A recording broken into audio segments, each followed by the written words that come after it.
Sir, Deepak Reddy అంటే ఒక corporation చైర్మన్గా ఉన్నటువంటి దీపక్ రెడ్డి ఐఏఎస్ల గురించి, ఐపీఎస్ల గురించి ఆయన చాలా పరుషంగా మాట్లాడారు. దాని గురించి ఏమంటారు సార్? తెలుగుదేశం దీపక్ రెడ్డి గతంలో ఆయన అధికార ప్రతినిధి. ఆయన నిజంగా ఒక ఇంటర్వ్యూ ఇస్తూ ఇంకా బహుశా ఏ ఒక్కరు అంత తీవ్రంగా మాట్లాడలేరు. ఈ కలెక్టర్లు అనేవాళ్ళు ప్రభుత్వం యొక్క పనికి ఆటంకంగా తయారయ్యారు. వాళ్ళే ప్రధానమైన అవరోధంగా ఉన్నారు, బాటిల్ నెక్స్ లాగా ఉన్నారు. అసలు ఏది జరగాలన్నా కానీ వాళ్ళు దానికి ఏంటి ఐఏఎస్లు వాళ్ళ పద్ధతి అన్నది అధికార వ్యవస్థ గుదిబండలాగా తయారైపోయింది. వాళ్ళు పచ్చ అవినీతి పరులుగా ఉన్నారు. ఎవరు అధికారంలో ఉంటే వాళ్లకు తల వంచుతూ, జగన్ రెడ్డి గతంలో ఓడిపోయినా ఇప్పుడు చంద్రబాబు నాయుడు ప్రభుత్వం ఇబ్బందులు ఎదుర్కొన్నా వీటన్నిటికీ కూడా కారణం వీళ్ళే అని ఆయన ఒకసారి ధ్వజం ఎత్తారు.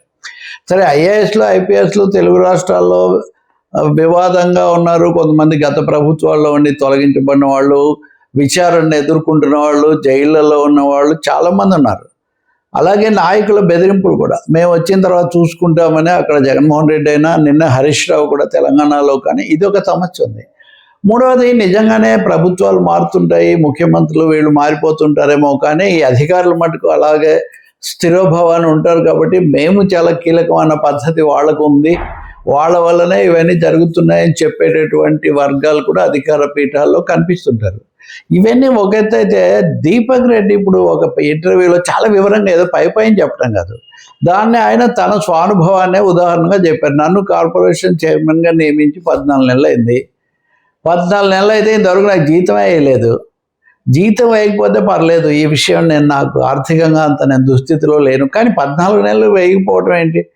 నేను కొన్ని వాళ్ళు ఏదో ప్రశ్నలు అడిగితే సమాధానాలు కూడా ఇచ్చాను. అది కాకపోతే ఇదేం చెప్పాలి కదా.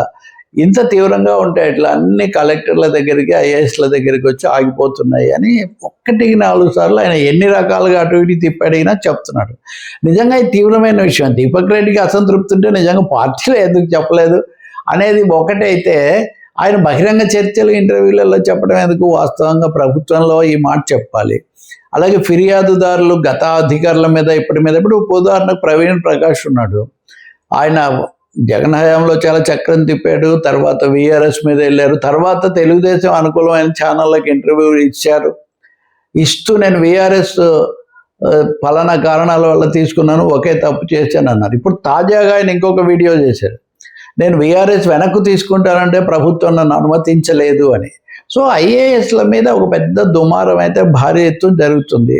ఐపీఎస్లు సరే, సునీల్ కుమార్ ఆయన్ను బయట పెట్టారు. ఆయన ఇప్పుడు వరుసగా చేస్తున్నారు. ఇప్పుడు రఘురామకృష్ణరాజు దీంట్లో కూడా ఆయన మీద ఆయన చెల్లించాల్సిన బాకీలు, దారి మళ్ళించిన బాకీల గురించి సుప్రీంకోర్టు సిబిఐ దర్యాప్తుకు అంగీకరించింది, ఒప్పుకుంది.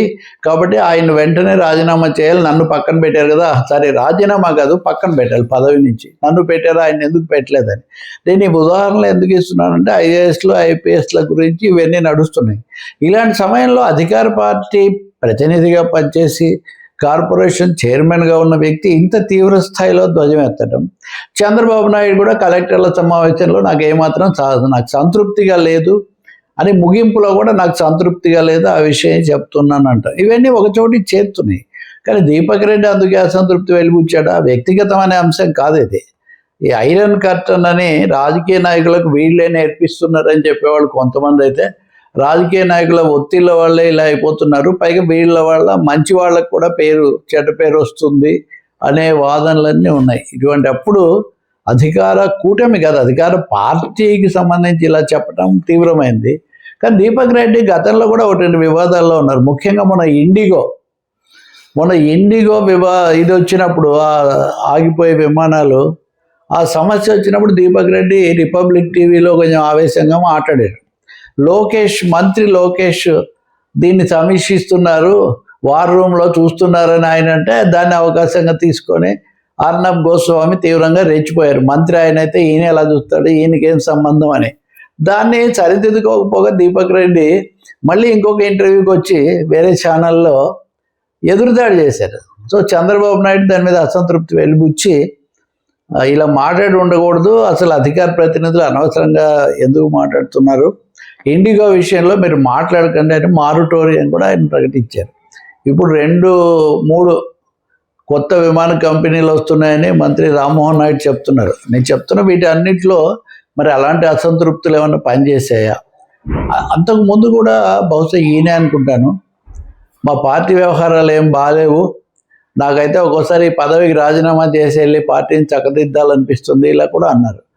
మరి అధికార ప్రతినిధులుగా వాళ్ళ ఇవి జరగక అసంతృప్తి వెలిబుచ్చుతున్నారా? అధికారులు నిజంగానే వాళ్ళని ఏమీ ఖాతరు చేయట్లేదా అనేది ఒకటి. అయితే ఈ విధంగా దాడి చేయటం అధికార పార్టీగా ఉండి వాళ్ళ ద్వారానే పనులు జరగాలి కదా.